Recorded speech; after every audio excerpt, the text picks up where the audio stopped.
नमस्कार दोस्तों। आज हम देखेंगे हिंदी शिक्षण विधियों के 111 महत्वपूर्ण प्रश्न। पहली शर्त, सभी के सभी क्वेश्चन है जो पिछली भर्तियों के अंदर आए हुए हैं। सभी के सभी प्रश्न, यह नहीं है कि कोई सा भी प्रश्न। 111 के 111 प्रश्न विभिन्न भर्तियों के अंदर पूछे जा चुके हैं दोस्तों। रट लो, यही प्रश्न आते हैं, मतलब इसी प्रकार का प्रश्न एग्जाम के अंदर आपको देखने को मिलेगा। इसलिए अंत तक ये क्लास अटेंड करें। यहां पर बहुत सारे साथियों की ये मांग रहेगी कि सर हिंदी की शिक्षण विधियां भी पढ़ाइए, तो टेंशन ना ले मित्रों, एक क्लास लेकर आऊंगा 3-3.5 घंटे की, जिसके अंदर संपूर्ण हिंदी शिक्षण विधियां आपको कंप्लीट करवा देंगे दोस्तों। तो पहले आज हम देखते हैं 111 महत्वपूर्ण प्रश्न, जिनसे आपको जो नए साथी है, पहली बार अगर शिक्षक भर्ती की तैयारी करने आए हैं तो उनको भी तो पता चले ना किस प्रकार के क्वेश्चन एग्जाम के अंदर आते हैं। और जो साथी तैयारी कर चुके हैं उनके लिए इंपॉर्टेंट कि वो इन प्रश्नों का एक बार रिवीजन अच्छी तरह कर लें। तो सबसे पहले आप वीडियो को लाइक, शेयर और जो नए साथी है वो चैनल को सब्सक्राइब करें। चलते हैं क्वेश्चनों की ओर। पहला क्वेश्चन आपकी स्क्रीन पे, शेयर कर देना सभी साथी, अगर पसंद आए तो लाइक जरूर बनता है आपका। सीतावादे किस तरह की शिक्षण सहायक सामग्री है? सीतावादे की यहां पर बात हो रही है।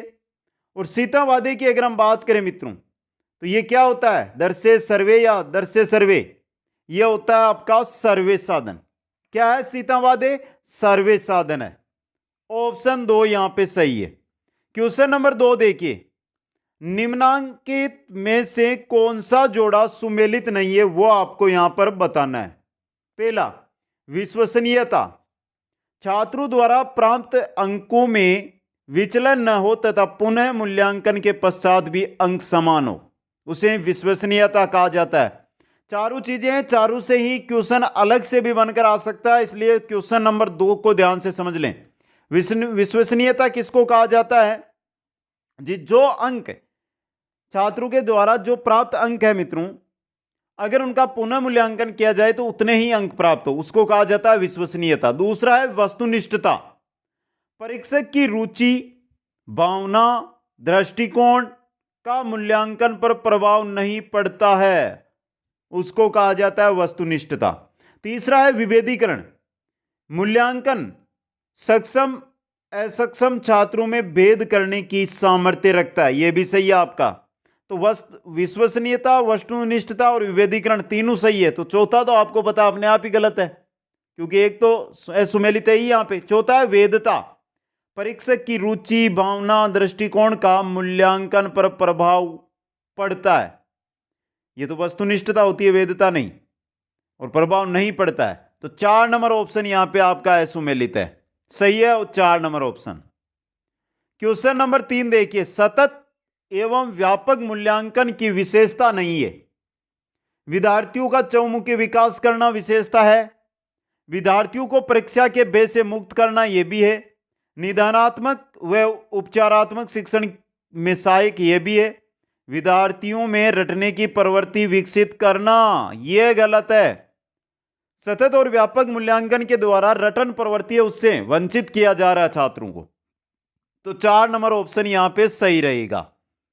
क्वेश्चन नंबर 4 देखिए, मूल्यांकन शिक्षण आयाम किसके द्वारा प्रतिपादित किया गया था?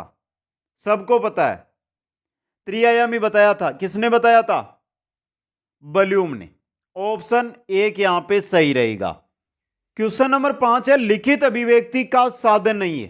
पत्र लिखना लिखित है, निबंध लिखना लिखित है, वाद विवाद मौखिक अभिव्यक्ति है, और नाट्य लेखन लिखित है। तो वाद विवाद यहां पर लिखित अभिव्यक्ति का साधन नहीं है। क्वेश्चन नंबर 6 की ओर चलते हैं। बालकों को लिखना सिखाने से पहले आवश्यक है क्या? अक्षर सिखाना, बाराखड़ी सिखाना, लेखन संबंधी जिज्ञासा उत्पन्न करना, या उनको क्रियान्वित करना? कौन सा है? लेखन संबंधी जिज्ञासा उत्पन्न करना। ऑप्शन 3 यहां पे सही रहेगा। नेक्स्ट क्वेश्चन नंबर 7 है, प्रिंट मीडिया में सम्मिलित नहीं किया जा सकता। समाचार पत्र, पत्रिकाएं, पाठ्य पुस्तक या विद्यालय पत्रिकाएं। प्रिंट मीडिया के अंदर पाठ्य पुस्तिकाएं, जो पाठ्य पुस्तक होती है, क्या ये प्रिंट मीडिया में आती है? नहीं आती। तो ऑप्शन 3 सही रहेगा। क्वेश्चन नंबर 8, SITE क्या है? क्या है साइट? उपग्रह अनुदेशात्मक दूरदर्शन प्रयोग साइट है दोस्तों। ऑप्शन 2 सही रहेगा। क्वेश्चन नंबर 9 है, वस्तुनिष्ठ प्रश्नों की उपयोगिता का प्रमुख कारण। वस्तुनिष्ठ प्रश्नों की उपयोगिता का प्रमुख कारण क्या है मित्रों?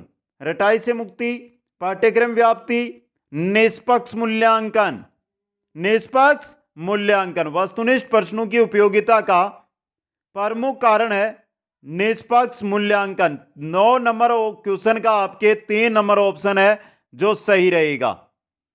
क्वेश्चन नंबर 10 देखिए, विचारों की अच्छी अभिव्यक्ति किस प्रकार के प्रश्नों में हो सकती है? वस्तुनिष्ठ, अतिलघुतरात्मक, निबंधात्मक या लघुतरात्मक? विचारों के अगर हम अच्छी अभिव्यक्ति करना चाहते हैं तो उसके लिए हमें निबंधात्मक प्रश्नों की आवश्यकता होगी। ऑप्शन 3 यहां पे सही रहेगा। क्वेश्चन नंबर 11 है, किसने मूल्यांकन प्रक्रिया को त्रिमुखी बताकर त्रिकोण के रूप में प्रस्तुत किया था? त्रिमुखी, त्रिआयामी किसने बताया था मूल्यांकन प्रक्रिया को? बल्यूम ने बताया था। किन्होंने? बल्यूम ने बताया था दोस्तों। ऑप्शन नंबर 3 यहां पे सही रहेगा। क्वेश्चन नंबर 12 में चलिए, उपचारात्मक शिक्षण के द्वारा, उपचारात्मक शिक्षण के द्वारा क्या किया जाता है? उपचारात्मक शिक्षण से पहले किया जाता है निदानात्मक परीक्षण। निदानात्मक परीक्षण में क्या होता है? जो छात्रों की कमजोरी है, किस विषय में है, किस चीज में है, किस टॉपिक में, उसका पता लगाया जाता है। तो छात्रों की कमजोरी का निदान करना, छात्रों की कमजोरियों का निदान कर यानी पता कर उसे दूर करने हेतु शिक्षण कार्य है वो उपचारात्मक शिक्षण के अंदर किया जाता है दोस्तों। क्वेश्चन नंबर 13 देखिए, उच्चारण सुधारने का कार्य किन कक्षाओं में करना चाहिए? उच्चारण सुधारने का कार्य प्रारंभिक, माध्यमिक, उच्च माध्यमिक। अगर उच्चारण सुधारने का कार्य आपको करना है तो वो प्रारंभिक कक्षाओं के अंदर कीजिए। किन में? प्रारंभिक कक्षाओं में। क्वेश्चन नंबर 14, हिंदी भाषा शिक्षण की विधि है।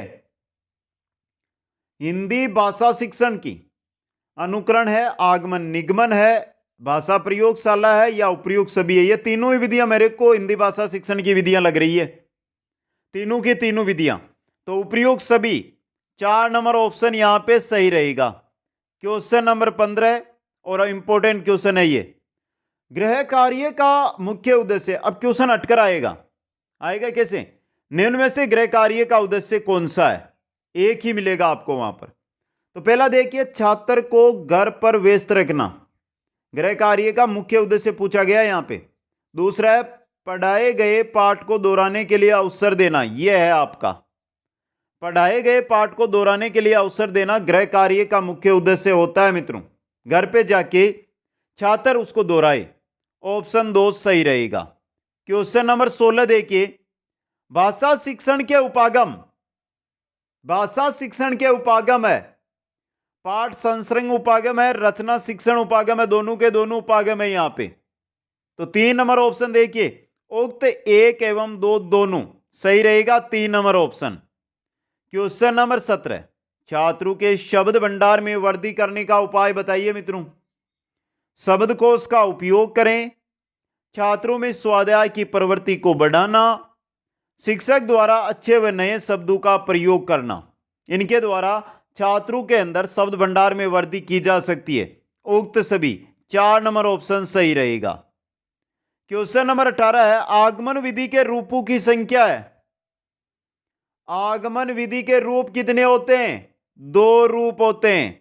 ऑप्शन 2 यहां पे सही रहेगा। क्वेश्चन नंबर 19 है, शिक्षण कौशल का उपयोग किया जाता है कक्षा के अंदर, कक्षा के बाहर, दोनों ही जगह। शिक्षण कौशल का उपयोग कहां पर होता है? सब जगह होता है, चाहे कक्षा हो या कक्षा से बाहर हो, तो दोनों में ही, कक्षा के अंदर, कक्षा के बाहर। 3 नंबर ऑप्शन सही रहेगा यहां पे। क्वेश्चन नंबर 20 है, प्रश्न पत्र निर्माण करने से पूर्व निम्न में से किस प्रपत्र को तैयार करना आवश्यक है? पूरक पुस्तक, ब्लूप्रिंट, पाठ्य पुस्तक, प्रश्नों के प्रकार। अगर आप प्रश्न पत्र का निर्माण कर रहे हैं तो उससे पहले उसका ब्लूप्रिंट तैयार कीजिए। ऑप्शन 2 सही रहेगा। क्वेश्चन नंबर 21, सर्वे दर से सामग्री नहीं है, जो दिखाई भी दे और सुनाई भी दे वो सामग्री इनमें से कौन सी नहीं है? छायाचित्र, दूरदर्शन, चलचित्र और ड्रामा।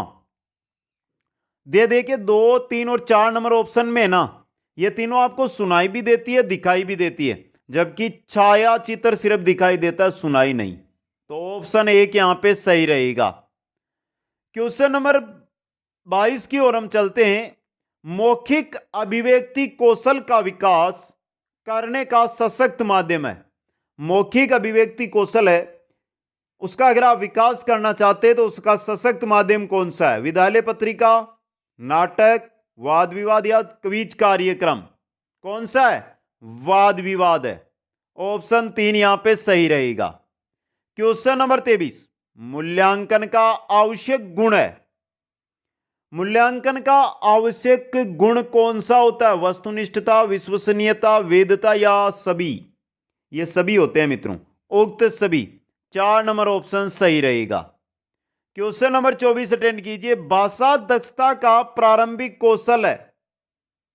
सुनना, बोलना, पढ़ना, लिखना, जो 4 कौशल है उनमें से पहला कौशल, प्रारंभिक कौशल, सबसे पहले सुनना दोस्तों। कौन सा है? सुनना, फिर बोलना, पढ़ना और फिर लिखना। 1 नंबर ऑप्शन यहां पे आपके सही रहेगा मित्रों। क्वेश्चन नंबर 25, भाषा शिक्षक का विशेष अनिवार्य गुण। जो भाषा शिक्षक है उसका विशेष अनिवार्य गुण, विषय का विस्तृत ज्ञान, बाल मनोविज्ञान का ज्ञान, शिक्षण विधियों का ज्ञान या शुद्ध उच्चारण। वैसे तो एक भाषा शिक्षक के रूप में हम देखें तो ये सभी गुण होने अनिवार्य हैं, लेकिन अगर हम भाषा शिक्षक के विशेष गुण की बात करते हैं तो वहां पर रहेगा शुद्ध उच्चारण दोस्तों। 4 नंबर ऑप्शन सही रहेगा। क्वेश्चन नंबर 26 है। निम्न में से उपलब्धि परीक्षण निर्माण का चरण नहीं है। उपलब्धि परीक्षण निर्माण हम करते हैं तो उसमें कौन सा चरण इनमें से नहीं है सम्मिलित? शैक्षिक उद्देश्यों को लिखना, यह तो है। छात्रों के कमियों के कारणों की जानकारी प्राप्त करना, यह चरण नहीं होता है उपलब्धि परीक्षण में। प्रश्न निर्माण करना, यह भी है। समकन योजना तैयार करना, यह भी है। तो यहां पे आपका जो सही रहेगा 2 नंबर ऑप्शन रहेगा। क्वेश्चन नंबर 27 है। भावात्मक पक्ष के मान हेतु उपयुक्त मापनी है। भावात्मक पक्ष का अगर आप मापन करना चाहते हैं तो उसके लिए मापनी व्यक्तित्व मापनी है, अभिवर्ती मापनी है, उपलब्धि मापनी है या प्रायोगिक मापनी परीक्षा है। भावात्मक पक्ष के मापन हेतु उपयुक्त मापनी होती है अभिवर्ती मापनी, और यह इंपॉर्टेंट क्वेश्चन बन सकता है आपके लिए। क्वेश्चन नंबर 28, भाषा का मुख्य कौशल इनमें से। तो भाषा के 4 मुख्य कौशल है। सुनना, पढ़ना, लिखना, बोलना, ये 4 है मित्रों। सुनना, बोलना, लिखना और पढ़ना। तो यहां पे देखिए 3 दिए गए हैं आपको, लिखना, पढ़ना, बोलना, उपयुक्त सभी। 4 नंबर ऑप्शन सही रहेगा। क्वेश्चन नंबर 29 है। योजना शिक्षण विधि के प्रवर्तक। कमेंट कीजिए मित्रों। योजना शिक्षण विधि के प्रवर्तक जॉन डीवी, किलपेट्रिक, डोल्टन या अरस्तु? WH किलपेट्रिक योजना विधि के प्रवर्तक सही है। ऑप्शन नंबर 2 यहां पे। क्वेश्चन नंबर 30, छोटे बालकों की कल्पना शक्ति विकसित करने का माध्यम कौन सा है? छोटे बालकों की कल्पना शक्ति विकसित करने का माध्यम है महापुरुषों की जीवनियां, रसानुभूति कविताएं, पौराणिक गाथाएं, परियों की कहानियां। छोटे बालकों की आप कल्पना शक्ति विकसित करना चाहते हैं तो उनको परियों की कहानियां सुनाइए। ऑप्शन नंबर 4 सही रहेगा। 31 नंबर है। भाषा शिक्षण के सिद्धांत है। भाषा शिक्षण के सिद्धांत प्रेरणा का सिद्धांत, क्रिया द्वारा सीखने का सिद्धांत, जीवन से जोड़ने का सिद्धांत या उपरोक्त सभी? ये तीनों सिद्धांत मेरे को तो भाषा शिक्षण के सिद्धांत ही लग रहे हैं, मतलब तीनों ही है। उपयुक्त सभी। 4 नंबर ऑप्शन सही है यहां पे।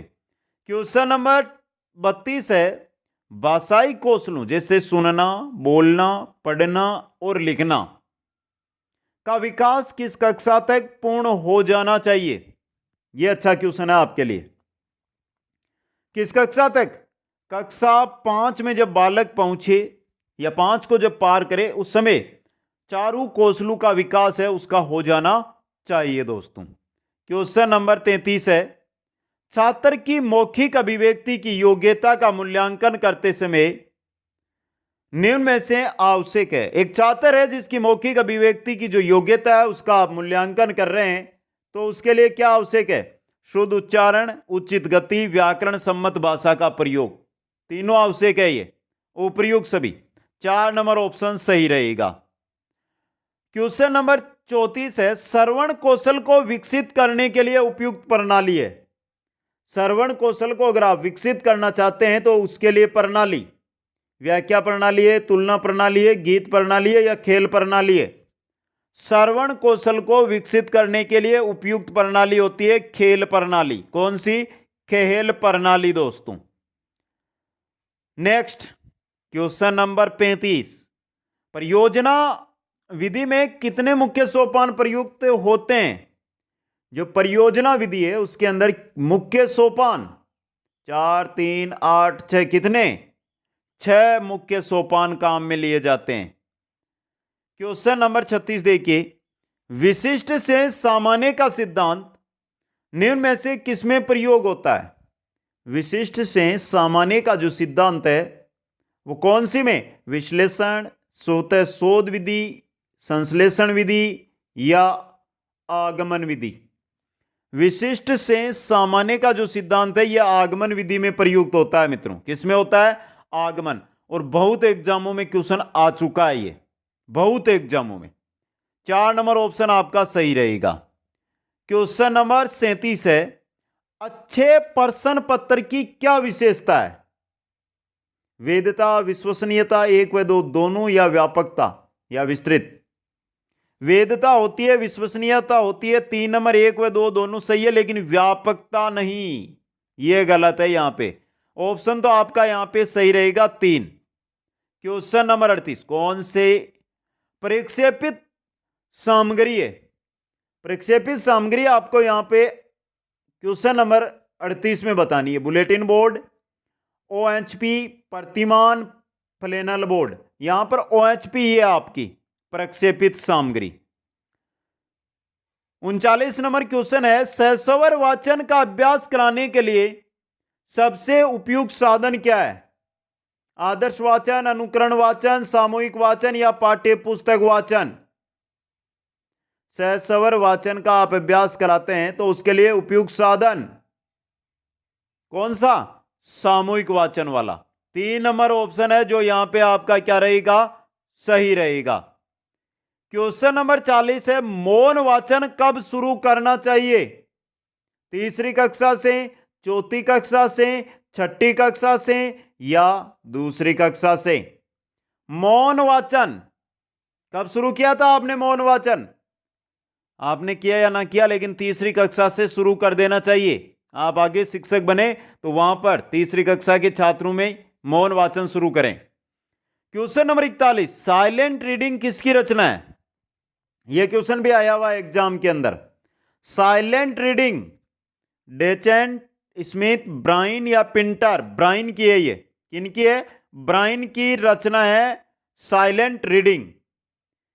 क्वेश्चन नंबर 42 की ओर चलिए मित्रों, रेडियो की सीमाओं को कौन सा सर्वे साधन दूर कर सकता है? ग्रामोफोन, लिंग्वाफोन, टेप रिकॉर्डर या उक्त कोई नहीं? रेडियो की जो सीमाएं हैं उनको दूर कर सकता है वो है आपका टेप रिकॉर्डर। कौन?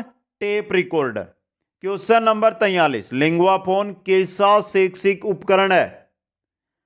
तो लिंग्वाफोन शिक्षण सहायक उपकरण है कैसा? सर्वे है मित्रों, सुनाई देने वाला। क्वेश्चन नंबर 44 में चलिए, जिस उद्देश्य के लिए परीक्षण तैयार किया गया है यदि वह उसकी पूर्ति करता है तो वह कहलाएगा वेद्य परीक्षण, विश्वसनीयता परीक्षण, वस्तुनिष्ठ परीक्षण या विषय परक परीक्षण? हमने एक परीक्षण तैयार किया किसी उद्देश्य को लेकर और उस उद्देश्य की वो पूर्ति कर रहा है, मतलब वो क्या है? वेद्य है, तो वेद्य परीक्षण। यहां पे 1 नंबर सही है आपका ऑप्शन। Question number 45। अभी मित्रों आधे क्वेश्चन ही हमारे कंप्लीट नहीं हुए। यहां से बोल दूं आपको, डाउट किसी भी क्वेश्चन में लगे तो कमेंट कर देना, आपको उचित सुझाव मिल जाएगा वहां पर। उपलब्धि परीक्षण निर्माण में समकन योजना बनाने का उद्देश्य क्या है? उपलब्धि परीक्षण निर्माण के अंदर समकन जो योजना बनाई जाती है उसका उद्देश्य निर्णय संबंधी असंगति को दूर करने में सहायता प्रदान करना, प्रश्नों की संख्या निर्धारित करना, छात्रों की कठिनाइयों का निर्धारण करना। तीनों है ये। तो उक्त सभी 4 नंबर ऑप्शन यहां पे सही रहेगा आपका। क्वेश्चन नंबर 46 है, सीसीई प्रणाली में A1 ग्रेड कितने प्रतिशत अंक प्राप्त करने वाले छात्र को प्रदान किया जाता है? A1 ग्रेड की बात हो रही है। A1 ग्रेड 91 से 100% अंक प्राप्त करने वाले को दिया जाता है A1 ग्रेड। क्वेश्चन नंबर आपका 47 है, उपचारात्मक शिक्षण का उद्देश्य छात्रों की त्रुटियों का पता लगाना, विषय के प्रति रुचि उत्पन्न करना, छात्रों का पिछड़ापन दूर करना, छात्रों की प्रगति का ज्ञान प्राप्त करना। उपचारात्मक जो शिक्षण होता है उसके अंदर जो त्रुटि जो पिछड़ापन है छात्रों का उसको दूर किया जाता है। तो छात्रों का पिछड़ापन दूर, और यहां पे देखिए छात्रों की त्रुटियों का या पिछड़ेपन के कारण का पता लगाना, यह आपका निदानात्मक होता है। निदानात्मक परीक्षण, निदान परीक्षण होता है ये। क्वेश्चन नंबर 48, सीबीएसई ने किस वर्ष 10वीं की बोर्ड परीक्षा से सतत एवं समग्र मूल्यांकन प्रणाली लागू कर दी? सीबीएसई ने किस वर्ष 10वीं की जो बोर्ड परीक्षा है उसके अंदर सतत और समग्र मूल्यांकन प्रणाली लागू कर दी थी मित्रों? कब लागू की थी? 2009-10 में तो की थी कक्षा 9 के अंदर, 9th में, और 10th के अंदर की थी, वो की थी 2010-11 से। ऑप्शन वर्ष 2010-11 से, ऑप्शन 1 सही है यहां पे। क्वेश्चन नंबर 49 है, भाषा सीखने का स्वाभाविक और मनोवैज्ञानिक क्रम है। भाषा सीखने का स्वाभाविक और मनोवैज्ञानिक क्रम पूछा आपको।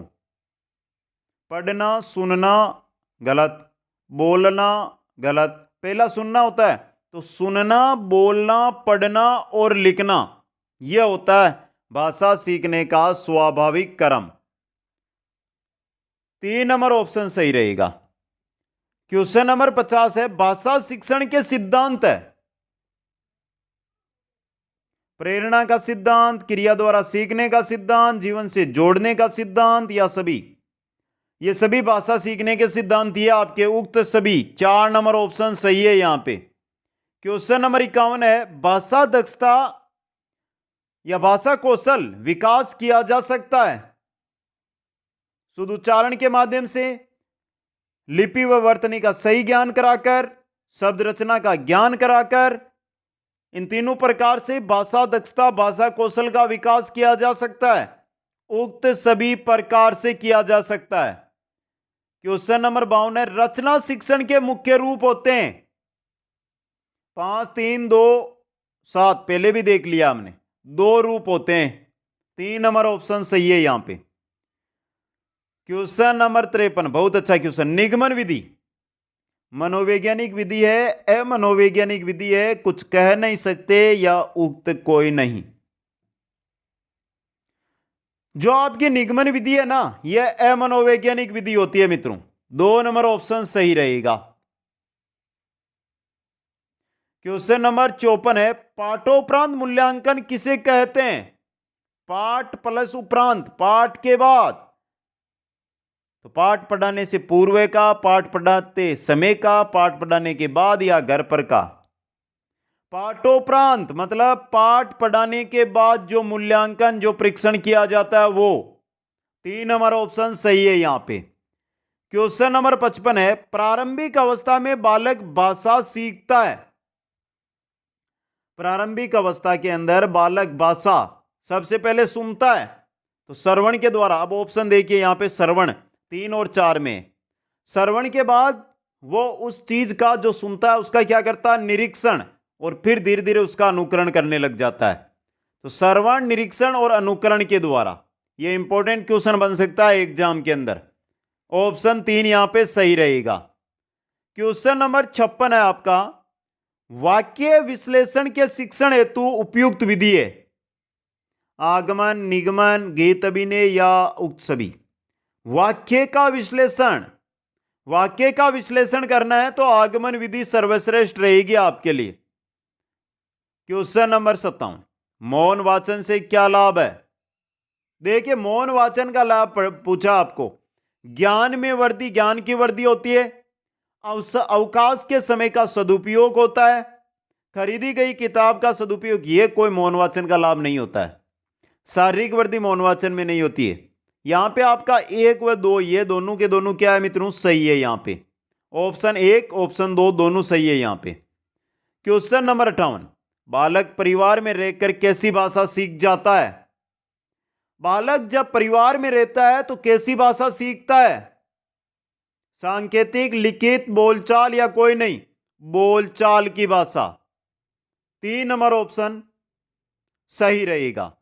क्वेश्चन 59 है, समतल पर बिखरी सामग्री को बहुत तेज प्रकाश द्वारा पर्दे पर प्रतिबिंबित किया जा सकता है। यह क्वेश्चन है जो एग्जाम के अंदर पहले भी आया है। यह साधन है, इसका नाम देकर किस साधन के माध्यम से समतल पर बिखरी सामग्री को तेज प्रकाश के द्वारा पर्दे पर प्रतिबिंबित किया जा सकता है? किसके द्वारा? फिल्म स्ट्रिप के द्वारा नहीं, स्लाइड के द्वारा नहीं, एपिडाइस्कोप। सही है मित्रों, एपिडाइस्कोप के माध्यम से जो समतल पर सामग्री बिखरी पड़ी है उसको आप पर्दे पर तेज प्रकाश के साथ देख सकते हैं। 3 नंबर ऑप्शन सही रहेगा। क्वेश्चन नंबर 60 देखिए, दर्शे सर्वे सामग्री की आवश्यकता निम्न में से किस विधि के लिए आवश्यक नहीं है? समस्या समाधान, व्याख्यान विधि के लिए। व्याख्यान विधि के लिए नहीं आवश्यकता है। 2 नंबर ऑप्शन सही रहेगा। क्वेश्चन नंबर 61 है, निम्न में से प्रक्षेपित सामग्री नहीं है? Film, opaque projection, bulletin board, film खंड। प्रक्षेपित फिल्म है, ओपेक प्रोजेक्शन है, फिल्म खंड है, बुलेटिन बोर्ड नहीं है यहां पे। 3 नंबर ऑप्शन सही रहेगा। क्वेश्चन नंबर 62 है, शिक्षण में सबसे महत्वपूर्ण कार्य है विषय निर्धारण का, उद्देश्य निर्धारण का, बिंदु निर्धारण का या समय निर्धारण का? शिक्षण में सबसे महत्वपूर्ण कार्य होता है उद्देश्य का निर्धारण। ऑप्शन 2 और इंपॉर्टेंट क्वेश्चन है ये। क्वेश्चन 63 है, शैक्षिक मूल्यांकन के उद्देश्य होते हैं। ये सीधा ही क्वेश्चन आता है और 2 रीट एग्जामों में भी आ चुका है। ये जो आपके शैक्षिक मूल्यांकन के उद्देश्य हैं वो 3 होते हैं मित्रों। क्वेश्चन नंबर 64 देखिए, मौन वाचन का मूल्यांकन किस परीक्षा के द्वारा किया जाता है? पूर्ति परीक्षा, सत्य परीक्षा, बहुविकल्प परीक्षा, तीनों के द्वारा, उक्त तीनों से होता है। 4 नंबर ऑप्शन है जो आपका यहां पे सही रहेगा। क्वेश्चन 65 देखिए, निदान की परीक्षण विधि के प्रकार 2 प्रकार होते हैं। ऑप्शन 2 यहां पे सही रहेगा आपका। क्वेश्चन नंबर 66 है, शिक्षार्थियों के सतत एवं समग्र मूल्यांकन CCE पर प्रभावी जोर दिया किसमें? राष्ट्रीय शिक्षा नीति 1986 में, मुदालियर आयोग की सिफारिशों में। इन दोनों के अंदर CCE पर प्रभावी जोर दिया गया। अगर सीधा ये क्वेश्चन आता है तो इसके अंदर आपको राइट माना जाएगा, तो मुदालियर आयोग की सिफारिशें मानी जाएगी दोस्तों। क्वेश्चन नंबर 67 है आपका, 67 नंबर, प्रोजेक्ट विधि को सर्वप्रथम किस वैज्ञानिक ने शिक्षा प्रणाली का व्यवहारिक रूप दिया था? प्रोजेक्ट विधि को किसने दिया था? डॉक्टर WH किलपेट्रिक ने। 2 नंबर ऑप्शन सही रहेगा। क्वेश्चन है आपका 68, निम्न का सही मिलान कीजिए। यह अच्छा क्वेश्चन आपके लिए, मिलान करना है सही यहां पर आपको। तो देखिए, BS वॉल्यूम मूल्यांकन आयाम त्रिआयाम बताया, हर्बर्ट स्मृति स्तर, मॉरिसन बोध स्तर, हंट चिंतन स्तर। तो 4 क्वेश्चन है ये, एक क्वेश्चन में 4 क्वेश्चन तैयार हो रहे हैं आपके, 4 प्रश्न तैयार है आपके, याद रख लो इनको। 3 नंबर ऑप्शन यहां पे सही रहेगा आपका।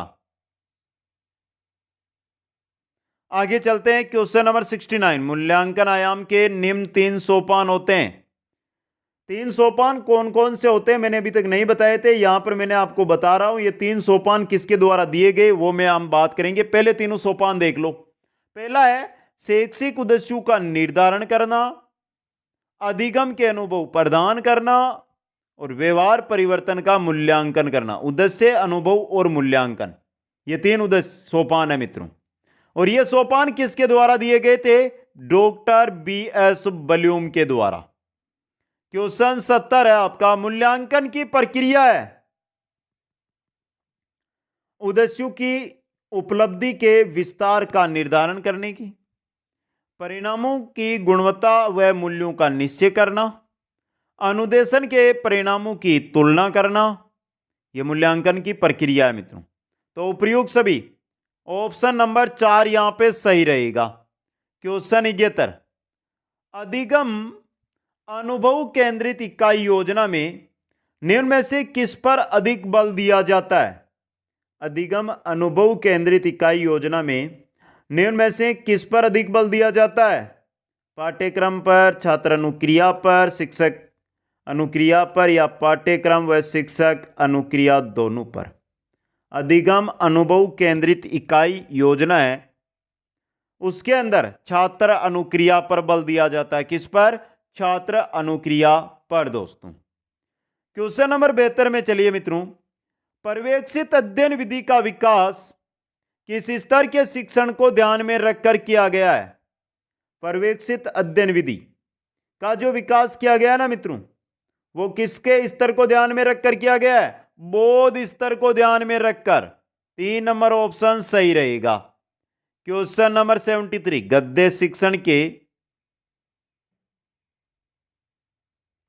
गद्य शिक्षण के द्रुत पाठ में अधिक ध्यान दिया जाता है। किस पर? अर्थबोध, सस्वर पाठ पर, मौन पाठ पर, शब्दार्थ पर। गद्य शिक्षण के द्रुत पाठ में अधिक ध्यान दिया जाता है अर्थबोध पर। किस पर दिया जाता है? अर्थबोध पर। क्वेश्चन 74 74 नंबर है आपका। एक समान उच्चारित होने वाले शब्द निम्नांकित में से किस विधि में एक साथ सिखाए जाते हैं? एक समान उच्चारित, समानता से मिली हुई, अनुध्वनि, अक्षरबोध, संगीत विधि या ध्वनि सामे? ध्वनि सामे विधि के अंदर। आगे चलिए, क्वेश्चन नंबर 75 है। अधिगम के स्थानांतरण में खोजपूर्ण कौशल के किस घटक का प्रयोग उपयोगी है? अधिगम के स्थानांतरण में खोजपूर्ण कौशल के किस घटक का प्रयोग उपयोगी है? विस्तृत सूचना प्राप्ति, पुनः केंद्रीकरण तकनीक, पुनः प्रक्षेपण तकनीक, प्रेक्षण तकनीक और आलोचनात्मक सजगता तकनीक। अधिगम के स्थानांतरण में खोजपूर्ण कौशल में किस घटक का प्रयोग उपयोगी है? किसका? पुनः केंद्रीकरण तकनीक का। 2 नंबर ऑप्शन इंपॉर्टेंट है आपके लिए, सही है 2 नंबर ऑप्शन और इंपॉर्टेंट क्वेश्चन ये। क्वेश्चन नंबर 76 अटेंड कीजिए मित्रों। प्रत्यक्ष विधि में जिन आधारभूत कौशलों को सीखने का पर्याप्त अवसर मिलता है, प्रत्यक्ष विधि में जिन आधारभूत कौशलों को सीखने का पर्याप्त अवसर मिलता है वह है सुनना और बोलना। कौन से हैं? सुनना और बोलना दोस्तों। Question number 77। हर्बर्टीय विधि में 5 पदों द्वारा शिक्षण का उपयुक्त क्रम है। हर्बर्ट विधि के अंदर 5 पदों द्वारा शिक्षण का उपयुक्त क्रम आपको बताना है। हर्बर्ट की पंचपदी, 5 पद थे आपके, देखना ऑप्शनों में आप मिलान करना कौन सा सही होता है। पहला था प्रस्तावना, दूसरा था प्रस्तुतिकरण, तीसरा था तुलना करना, चौथा था नियम बनाना, पांचवा था प्रयोग करना। तो प्रस्तावना, प्रस्तुतिकरण, फिर तुलना, उसके बाद नियमीकरण और प्रयोग, कौन सा हो रहा सही? 3 नंबर ऑप्शन यहां पे। क्वेश्चन नंबर 78 है। मातृभाषा और सीखी जाने वाली द्वितीय भाषा दोनों का भाषा वैज्ञानिक विश्लेषण प्रस्तुत करने हेतु प्रभावी विधि कौन सी विधि है? व्यतिरेक, समवाय, व्याख्यान या सूत्र? कौन सी विधि है? व्यतिरेक विधि है। व्यतिरेक विधि, ऑप्शन एक यहां पे सही रहेगा। क्वेश्चन नंबर 79 है, अध्यापक शिक्षण संस्थाओं में शिक्षण के पूर्व प्रदर्शन पाठ के समय छात्राध्यापक अनुकरण विधि का प्रयोग करते समय किस भूमिका का निर्वाह नहीं करता है? शिक्षक, छात्र, पर्यवेक्षक, प्राचार्य? प्राचार्य का 4 नंबर ऑप्शन सही रहेगा। क्वेश्चन नंबर 80 देखिए, अनुवाद विधि सिद्धांत का पालन करती है। अनुवाद विधि सिद्धांत का पालन करती है। ज्ञात से अज्ञात, विशेष से सामान्य, स्थूल से सूक्ष्म, स्थूल से सूक्ष्म है ये, स्थूल नहीं स्थूल, विश्लेषण से संश्लेषण। जो अनुवाद विधि है वो किस सिद्धांत का पालन करती है? ज्ञात से अज्ञात की ओर का। 1 नंबर ऑप्शन सही रहेगा। क्वेश्चन नंबर 81, भाषा संसर्ग विधि के संदर्भ में कौन सा कथन असत्य है? पहला, व्याकरण का व्यवहारिक उपयोग सिखाना चाहिए, सही है ये तो भाषा संसर्ग विधि के बारे में। दूसरा है, व्याकरण को एक विषय के रूप में अलग से शिक्षण नहीं करवाना। शिक्षण करवाना चाहिए, नहीं करवाना चाहिए, ये गलत है आपका। व्याकरण शिक्षण के समय तार्किक क्रम के स्थान पर प्रस्तुति का महत्व अधिक होता है और औपचारिक व्याकरण शिक्षण में आगमन विधि को प्राथमिकता देनी चाहिए। यहां पे आपका असत्य है वो है 2 नंबर वाला, सही है ऑप्शन 2। क्वेश्चन नंबर 82, कौन सी विधि उदाहरण द्वारा प्रारंभिक व्यवहार का आधार और शिक्षण की प्राकृतिक विधि मानी जाती है? दोस्तों, कौन सी विधि मानी जाती है? प्रत्येक, साहचर्य, समवाय या प्रदर्शन? उदाहरण द्वारा प्रारंभिक व्यवहार का आधार व शिक्षण की प्राकृतिक विधि प्रदर्शन विधि होती है।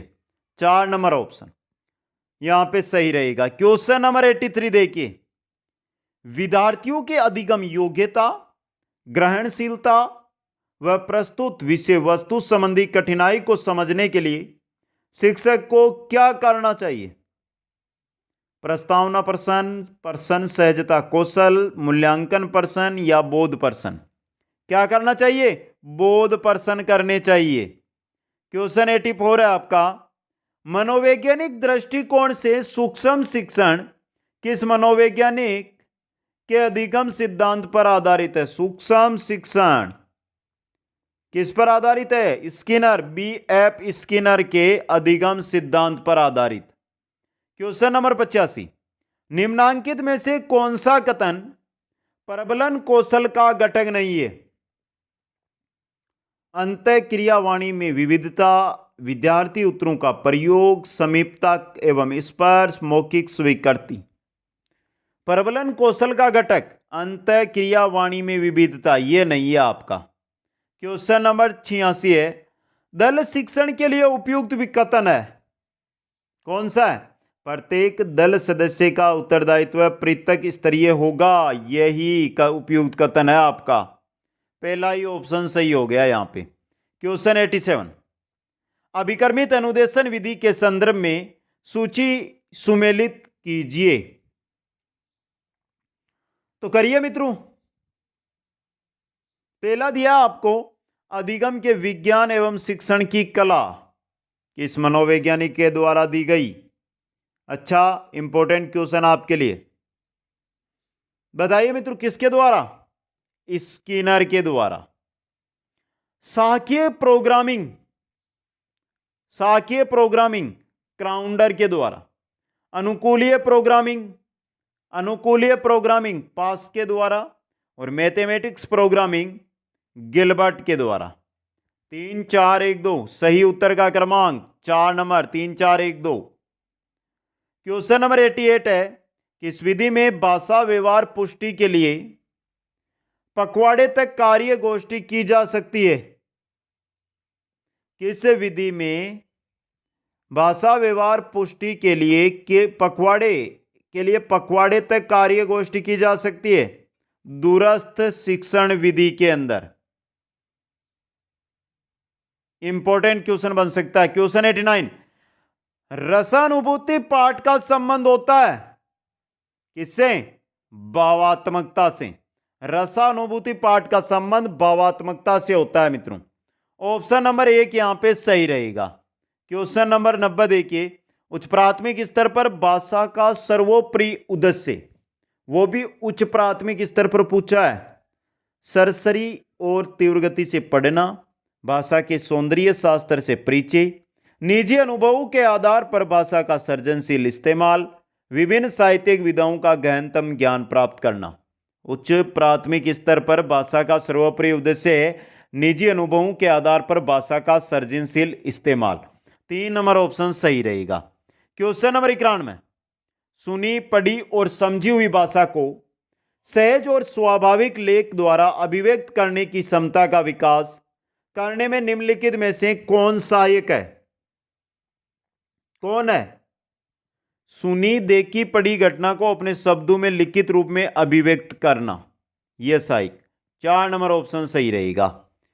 क्वेश्चन नंबर 92 अटेंड कीजिए मित्रों। उच्च प्राथमिक स्तर पर व्याकरण शिक्षण का उद्देश्य में सहायक होगा किसमें? भाषा की प्रकृति, प्रकार, ये व्याकरणिक नियमों को कंठस्थ करना, व्याकरण की परिभाषाओं को कंठस्थ करना, भाषा की नियमबद्ध प्रकृति को समझने और उसका विश्लेषण करने, भाषा की नियमबद्ध प्रकृति को अत्यधिक महत्व देना। उच्च प्राथमिक स्तर पर व्याकरण शिक्षण का उद्देश्य भाषा की नियमबद्ध प्रकृति को समझने और उसका विश्लेषण करने में सहायक होगा। ऑप्शन 3 यहां पे सही रहेगा। क्वेश्चन नंबर 93, उच्च प्राथमिक स्तर पर किसी भाषा विकास के लिए कौन सी गतिविधि उपयोगी नहीं हो सकती? सूचना, डायरी लेखन, विज्ञापन लेखन आदि का कार्य करवाना, पढ़ी गई कहानियों का समूह में नाट्य रूपांतरण, विज्ञापनों, पोस्टरों, साइन बोर्ड और भाषा के अन्य उपयोगों का विश्लेषण करना, मुहावरों के अर्थ लिखकर वाक्य बनाना। हिंदी भाषा विकास के लिए कौन सी गतिविधि है जो उच्च प्राथमिक स्तर के लिए उपयोगी नहीं है? मुहावरों के अर्थ लिखकर उनका वाक्य बनाना, यह विधि। क्वेश्चन 94 है आपका, उच्च प्राथमिक स्तर पर व्याकरण शिक्षण की सर्वाधिक उचित विधि है। बात हो रही है उच्च प्राथमिक स्तर की। उच्च प्राथमिक स्तर पर व्याकरण शिक्षण की सर्वाधिक उचित विधि है, वो है आपकी आगमन विधि। 3 नंबर ऑप्शन। अगर आगमन निगमन होता तो आगमन निगमन विधि हो जाती है यहां पे। क्वेश्चन नंबर 95, बच्चों का भाषाई विकास सर्वाधिक रूप से निर्भर करता है संचार माध्यमों पर, पाठ्यपुस्तक पर, समृद्ध भाषा परिवेश पर, आकलन की औपचारिकता पर। समृद्ध भाषा परिवेश पर निर्भर करता है भाषाई विकास बच्चों का। क्वेश्चन नंबर 96 अटेंड कीजिए आप। उच्च प्राथमिक स्तर पर यह जरूरी है कि बच्चे, बड़ा क्वेश्चन, उच्च प्राथमिक स्तर पर यह जरूरी है कि बच्चे भाषा का अतिरिक्त अभ्यास करें और परियोजना कार्य में इंटरनेट का प्रयोग करें। गलत। समाचार पत्र में छपी किसी खबर, लेख या कही गई बात का निहितार्थ समझ सके, यह सही है यहां पे 2 नंबर ऑप्शन। क्वेश्चन नंबर 97, भाषा सीखने का अर्थ उस भाषा की, भाषा सीखने का अर्थ उस भाषा की रिक्त स्थान सीखना भी है, क्योंकि भाषा किसी भी रिक्त स्थान है यहां पर आपके, किसी भी का अभिन्न हिस्सा हो सकती है। बहुत अच्छा इंपॉर्टेंट क्वेश्चन बन सकता है एग्जाम में। देखिए मित्रों, भाषा सीखने का अर्थ उस भाषा की संस्कृति,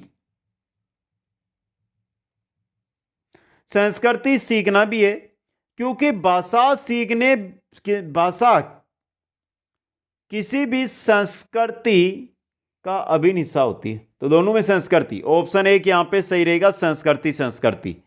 क्वेश्चन नंबर 98, कक्षा 8 के बच्चों के लिए साहित्य का चयन करते समय आपके लिए क्या जानना सर्वाधिक जरूरी है? क्या? अच्छे साहित्य के प्रकाशक, लेखक, बच्चों की भाषिक पृष्ठभूमि, बच्चों की मनोवैज्ञानिक विशेषताएं और भाषा प्रयोग की क्षमता, यह जानना जरूरी है मित्रों। क्वेश्चन 99, नाटक, सिनेमा, परिचर्चा, वाद विवाद आदि बच्चों की रिक्त स्थान व स्वाभाविक रिक्त स्थान एवं रिक्त स्थान प्रतिक्रिया व्यक्त करने की क्षमता का विकास करने में मदद करते हैं। सेकंड ग्रेड में आया हुआ क्वेश्चन है ये, और बहुत अच्छा क्वेश्चन लगा मेरे को। देखिए मित्रों, यहां पर आराम से बनाइए आप। नाटक, सिनेमा, परिचर्चा, वाद विवाद आदि बच्चों की स्वतंत्र व स्वाभाविक मौखिक व लिखित, स्वतंत्र, मौखिक, लिखित, 4 नंबर ऑप्शन सही रहेगा। क्वेश्चन नंबर 100, हमारे अनुभवों को आकार देने में भाषा की महत्वपूर्ण भूमिका होती है। इसका शैक्षिक निहितार्थ यह है कि कक्षा में बच्चों को विविध संदर्भों में विभिन्न अनुभवों में स्वयं को जोड़ने के अवसर दिए जाए। ऑप्शन 1 सही रहेगा। क्वेश्चन नंबर 101, मुद्रिता 8वीं कक्षा में हिंदी भाषा पढ़ाती है। कविता भाव के बारे में बातचीत करते समय आप उन्हें किसके प्रति सचेत रहने की सलाह देंगे? कविता का एक निश्चित अर्थ नहीं होता है, कविता का एक निश्चित भाव अर्थ नहीं हो सकता, अनेक अर्थ निकल सकते हैं। इसके प्रति सचेत रहने की सलाह उसको देंगे। 3 नंबर ऑप्शन सही रहेगा। क्वेश्चन नंबर 102 है आपका, हिंदी भाषा का आकलन करते समय पोर्टफोलियो के बारे में यह बताया गया है कि क्या क्रमशः उनकी प्रगति किस प्रकार हो रही है। प्रगति के बारे में जानकारी पोर्टफोलियो देता है। 3 नंबर ऑप्शन सही रहेगा। क्वेश्चन नंबर 3 है, उच्च प्राथमिक स्तर पर व्याकरण शिक्षण का कौन सा तरीका सर्वाधिक प्रभावी है? कौन सा तरीका मित्रों? पढ़ाए जा रहे पाठ के संदर्भ में आए किसी व्याकरणिक बिंदु को स्पष्ट करना। 3 नंबर ऑप्शन सही रहेगा। क्वेश्चन नंबर 4, 104, उच्च प्राथमिक स्तर पर भाषा सिखाने की प्रक्रिया में परिवार, पड़ोस, विद्यालय के साथ अत्यंत महत्वपूर्ण भूमिका निभाते हैं। कौन? संचार माध्यम। कौन निभाते हैं? संचार माध्यम।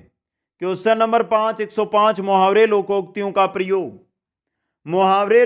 का प्रयोग भाषिक अभिव्यक्ति को प्रभावी बनाता है। अगर आप बोलते वक्त मुहावरे लोकोक्तियों का प्रयोग करते हैं तो आपकी जो भाषिक अभिव्यक्ति है वो क्या होगी? प्रभावी। क्वेश्चन नंबर 106, उच्च प्राथमिक स्तर पर अपनाई जाने वाली भाषा शिक्षण युक्तियों में से आप किसे सबसे कम महत्व देंगे? किसे? चित्र दिखाकर उस पर आधारित कहानी या कविता लिखने को, औपचारिक अनौपचारिक पत्र लेखन को, अधूरी कहानी को पूरी कर सुनाना तथा लिखना, इसको सबसे कम महत्व देंगे। 3 नंबर ऑप्शन। और क्वेश्चन नंबर 107 में चलते हैं। भी क्वेश्चन और भी है मित्रों, कमेंट करके बताइए, लाइक करिए मित्रों जल्दी से। साथ ही जो भी लगे हुए हैं साथ हमारे वीडियो को देखते हुए तो वो लाइक कर दे मित्रों। नीचे ही बटन आप क्वेश्चन सुनते हुए लाइक कर सकते हैं। पढ़ना के बारे में कौन सा कथन उचित नहीं है? पहला, सक्षम पाठ प्रत्येक शब्द पर ध्यान देते हैं। पढ़ना के बारे में कौन सा कथन उचित नहीं है? दूसरा है, अक्षर की विशेष आकृति और उसकी एक खास ध्वनि होती है। पढ़ना उद्देश्य व चुनौतीपूर्ण हो। पठन सामग्री का बच्चों की समझ व पूर्वानुभव से संबंध होना चाहिए। पहला ही नहीं है आपका, उचित नहीं है। सक्षम पाठक प्रत्येक शब्द पर ध्यान देते हैं। क्वेश्चन नंबर 108, अहम केंद्रित भाषा की संकल्पना किसके साथ घनिष्ठ रूप से जुड़ी हुई है? किसके साथ? पियाजे के साथ। 1 नंबर ऑप्शन, और इंपॉर्टेंट क्वेश्चन है ये। क्वेश्चन नंबर 109, वाइगोत्स्की के अनुसार भाषा सीखने, शब्दों को अर्थ देने में की भूमिका को नकारा नहीं जा सकता। किसकी भूमिका को? सामाजिक अंतःक्रिया को। क्वेश्चन नंबर 110 है, एक भाषा शिक्षक के रूप में पाठ पढ़ने के उपरांत आप निम्नलिखित में से किस प्रकार के प्रश्न को सर्वाधिक महत्व देंगे? सत्याग्रही बंदियों को समाचार पत्र क्यों नहीं मिलते थे? गांधी जी के आचरण ने आदमी में क्या परिवर्तन ला दिया? गांधी जी ने पुराने ब्लॉग में जाने का आग्रह क्यों किया? गांधी जी के जीवन व्यक्तित्व की किन विशेषताओं ने आपको प्रभावित किया और क्यों? चौथा ऑप्शन यहां पे सही रहेगा। क्वेश्चन नंबर 111, रचनात्मक आकलन का सबसे सही तरीका कौन सा है? कहानी पढ़कर प्रश्न बनाओ, यह रचनात्मक आकलन का सबसे अच्छा तरीका है। तो ये थे हिंदी की जो शिक्षण विधियां हैं उनके 111 प्रश्न। कमेंट आपका सच में आना चाहिए। जो भी साथी मेरे साथ जुड़े हुए हैं, क्लास अटेंड किए, तो मात्र 3-4 सेकंड का समय लगेगा। कमेंट करके मेरे को बता दो क्लास आपको सच में कैसी लगी। दोस्तों वीडियो को लाइक शेयर और जो भी नए साथी है वो चैनल को सब्सक्राइब करें। आप सभी को बहुत बहुत धन्यवाद। जय हिंद, जय भारत।